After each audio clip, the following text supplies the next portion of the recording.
Какие животные сейчас обитают в Чернобыльской зоне?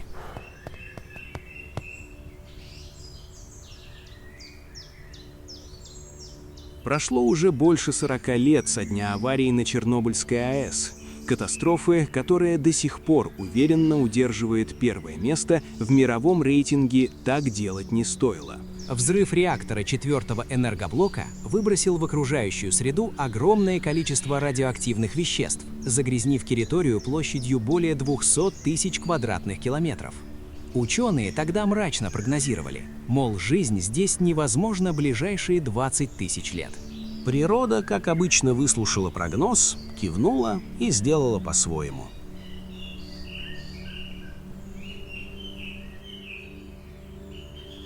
Спустя 4 десятилетия Чернобыльская зона отчуждения внезапно превратилась не в мертвую пустыню, а в своеобразный элитный заповедник без людей, дорог и дачников с мангалами.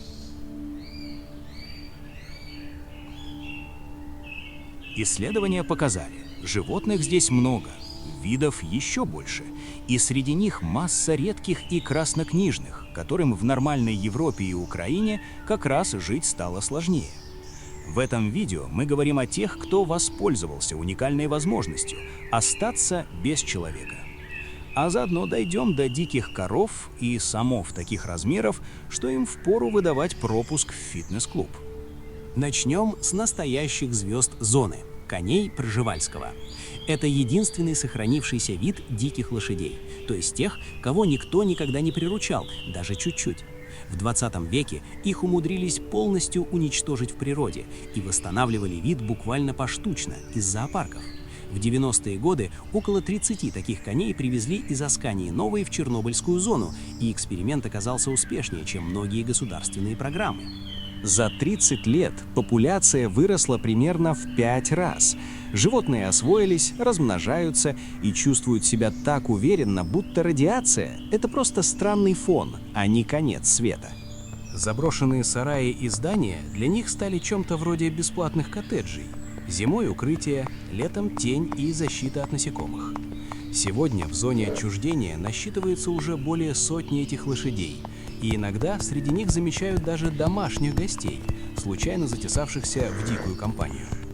Если кони — это символ свободы, то зубры — символ возвращения истории.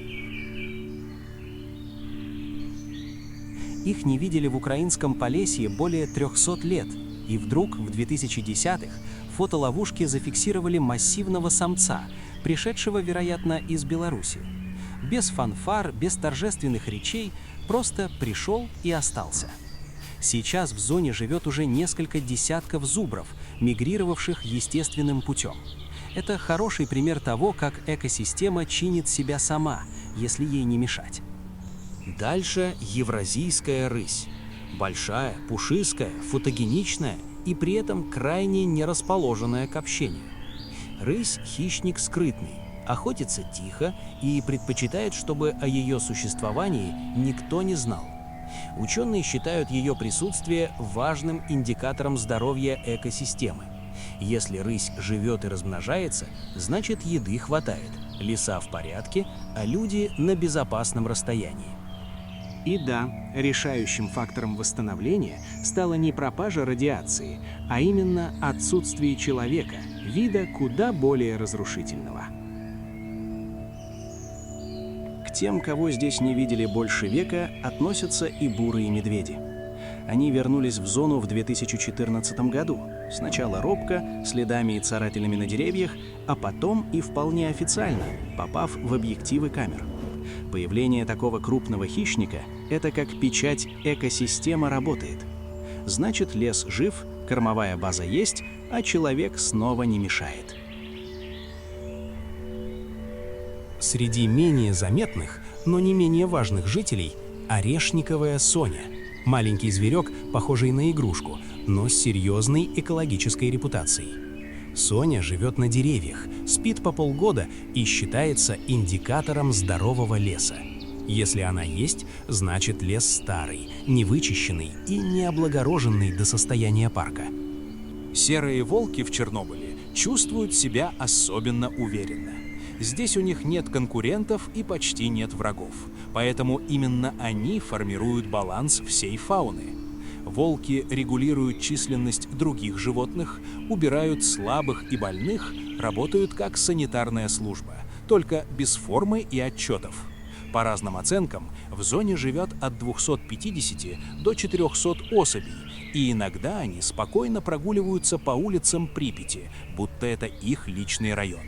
Лисы, кабаны, олени, лоси, орланы-белохвосты, редкие насекомые и бабочки – все они нашли здесь условия, которые в цивилизованном мире стали редкостью.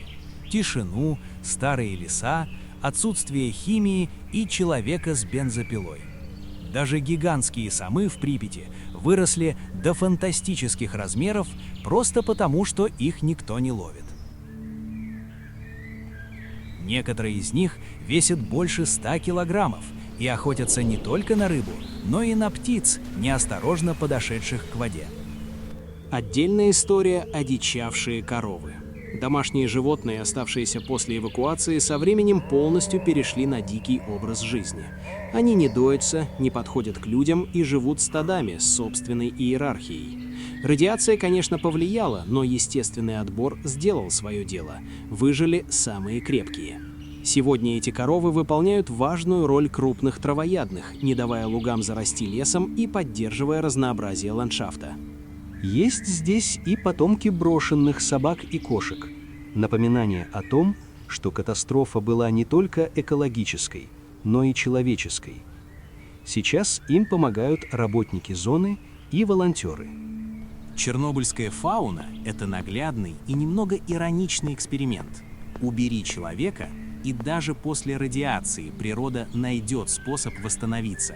Не идеально, не мгновенно, но упрямо и эффективно. И да, берегите природу, пока она снова не решила обойтись без нас.